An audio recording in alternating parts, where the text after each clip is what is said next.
こんばんは。このシリーズでは高級住宅街エシュロンでの暮らしを実現するために、これまで様々な難事件に挑んでまいりました。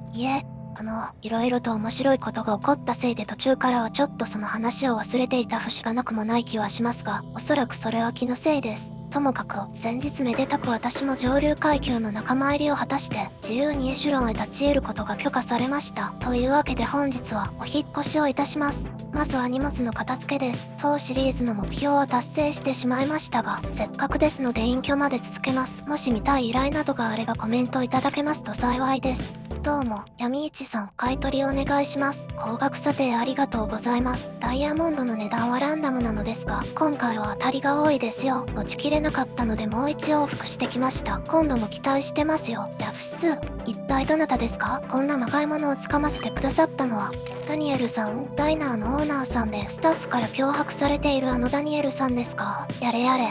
片付けもとい監禁も済みましたので、いよいよこのホテルともお別れです。どうも、チェックアウトをお願いします。602号室のものです。キングスマークホテルをご利用いただきありがとうございます。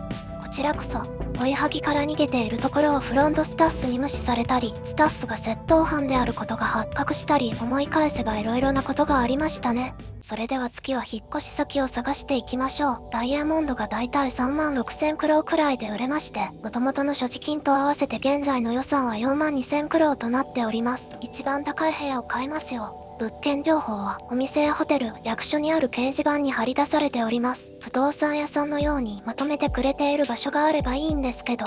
しまった。今は深夜3時半です。ということは、掲示板のあるバーやレストランはほとんど閉店状態。昼過ぎまで待つのも面倒なので、探偵らしい方法でお邪魔していくとしましょうか。人通りが多いですね。裏口もなさそうですし、やはり正面から行くしかありませんか。17階、162平米23,600クロー。良いじゃないですか。こういうのですよ、こういうの。17階ということは確実にエシュロンでしょう。しかし、確かグリーンスモッグにはもう少し上の階があった気がするんですよね。おや、ペンタンさんじゃないですか。ご友人を毒殺しようとしている疑惑のある医務部長さんです。もう朝方ですよ。随分遅くまでご苦労様です。そういえば、先日公開した動画に、電子ロックのドアもピッキングできる、というようなコメントをいただいたんですよ。知りませんでした。やってみたいです。さて、鍵穴は、どこでしょう？見たことないんですよね。このタイプのドアの鍵穴。ここでしたか。できてます、できてます。ドアを開けるだけならパスワードは完全に不要ですね。とはいえ、メールを拝見したり、金庫を開けさせていただくといった場面もありますので、パスワード自体が不要というわけではないのは憎い仕組みです。そういえば、賭博場にも掲示板があるんですよね。あそこにも物件情報って掲載されているのでしょうか。せっかくですから見に行ってみましょう。これまで使ってきませんでしたが、この街の賭博場はマンション3階の一室にあります。いかにも一見さんお断りの違法ビジネスといった趣があって良いですよね。こういう地上階以外のお店が増えたら面白そうだなと個人的には思っております。残念ながら物件情報は取り扱っておられないようです。先ほど見つけた高級物件に決めてしまいましょうか。おや、賭博場のお隣は管理人室ですか。なんだか癒着の匂いがしますね。というかこちらラグーンマネジメントってもしかして武器の売買とか運び屋的なお仕事もやっておられます？普通の管理人室っぽいですね。手がかりはいただいておきます。引っ越しには何かとお金がかかりますからね。この番組はご覧のスポンサーの提供でお送りいたします。結局、エシュロンの部屋はこの1点だけでした。これください。それでは早速、新居へ向かいます。立地としては、前の拠点から役所を挟んで反対側です。今回は先にホテルをチェックアウトしてきましたが、実はアパートを購入すると自動的に急遽が引き払われます。その際に室内に置いておいたものは全て消滅しますので、皆様お引っ越しの際はご注意ください。確か今は家具は自動的に返却してもらえたはずです。ちょっと自信がありません。いつかどこかで試してみます。第一ご近所さんを発見しました。こんにちは。今日から引っ越してきましたレマと申します。お名前伺ってもよろしいですか？お前には関係ないことさ。さようですか。どうですか？最近の調子は。次の試合まで暇つぶしだな。スポーツ観戦がお好きなんですね。残念ながら私とは趣味が合わなさそうです。早速ご近所付き合いに暗雲が立ち込めています。まあどうせ私はご近所の方から、あの人お仕事何やってるのかしらと言われるタイプの不審な自由業ですが、広いですね。玄関から入って右手は寝室のようです。高層階らしい見晴らしの良さが素敵です。壁紙は張り替えましょう。左手にはキッチンとダイニング、リビングが玄関に繋がっている感じでしょうか。いいですね。結構好きな間取りです。さて内装に取り掛かりますか。大体置くものが決まっているバスルームからやってみるとします。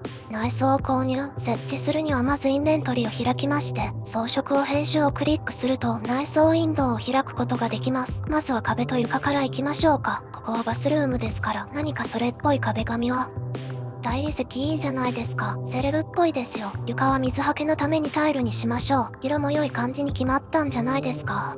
続いて備品を配置していきます。基本的にこんな感じで置きたいものを選択し色を選び、色と配置場所を決めたら左クリックで購入&配置です。まあこの辺りを見ながらやっていけば問題ないかと思います。ただし一つ注意点がございまして、内装は部屋ごとで管理されます。そのため廊下から室内を編集しようとすると、廊下側の壁紙が張り替わったり、備品が廊下に置かれてしまったりとしない感じになります。混乱ポイントですのでお気をつけください。まあいいや、とりあえず一旦これでよしとしましょう。やや殺風景な気もしますが、細かいところは後で少しずつ手を加えていけば良いのです。多分リビングに寝室、キッチンとまだ色々ありますからね。しかし広いですね。リビング、何に使いましょうか。そうだ、バーカウンターとか作っちゃいます？セレブっぽいんじゃないですか。これ、いっそ寝室にバーカウンター置いちゃいます？狭すぎますかね。ちょっと待ってもらってもいいですか。今、忙しいんですけど。シャドウズ・オブ・ダウトは Xbox と PS5 でも発売予定らしいです。探偵の都合などお構いなしに事件が起こっておりますが、さすがにこの状態はまだほぼ空き家ですので、もう少し内装を整えるまでお待ちいただきます。そういえば、世間の有名な探偵さんって割と懐事情が厳しい人が多い気がしませんか。セレブの探偵と言われてパッと思いつくのは榎木ズレイジローと宝生玲子くらいなのですが、お金のない探偵ならその10倍くらいは思い出せる気がします。どうしてなんでしょうね。やはり探偵といえば、雑居ビルの一室に事務所を構えて、ゴミや吸い殻の散らかった室内でくしゃくしゃのコートを着て、そうだ、灰皿置きましょう。灰皿、もう少し位置をいい感じに。内装ウィンドウには部屋というタブがありまして、ここを選ぶと、室内に配置した備品を置き直したり、片付けたり、売却したりすることができます。片付けた備品は保管庫タブからいつでも再配置できますよ。ちなみに、室内に置いたアイテムを売却することもできるので、アイテムを換金したいけど闇市が開いていないという時にも使えます。ただし、少し買取金額は下がるはずです。なかなかしっくりきませんね。というか私実は苦手なんですよね。ハウジング、内装とか家具の配置、いつまで経ってもどんなゲームでも漫然と苦手です。壁と床を大理石仕立てにすることでセレブ感をご利用してみましょうか。うわ、むしろこれは成金ハウスですね。よし、これで行きましょう。照明をエモい感じにすることで何度かごまかせないでしょうか。ごまかすという考え方がすでに負け犬のような気がしてきました。ニッチもサッチもいかなくなったので、ホルルにアドバイスをもらって少し整えたのですが、なんとあんなにあった資金は底をつきそうです。現在所持金は残り約600クローとなりました。本日の成果、バスルームとリビングを少々、まあ、一旦この辺りにしてあとはぼちぼちやりましょう。引っ越し祝いにガーボンを開けつつ、一休みしたらまた稼ぎに行きますよ。あれこれはやばいです。こんな時はベッドで寝て、そういえばまだベッド買ってないんでした。どうも、現在壮絶な頭痛に襲われております。お水。とりあえずお水、ダメです。コーラしかありません。吐いたら楽になる分、二日酔いの方がマシだったかもしれません。視界にも影響が出ておりますので、バファリン的なやつを買いに行きます。具合悪い時に17回分エレベーターに乗るのって最悪だと思いませんか？エシュロン直通高速エレベーターとか作ってもらえませんかね？頭痛薬、これでいいんですか？ダメだったら自販機の薬、片っ端から飲んでやりますよ。治った。効くの早すぎませんか？何はともあれ助かりました。大森製薬、いい薬です。さて、酔いも覚めたところで、捜査に向かうとしますか。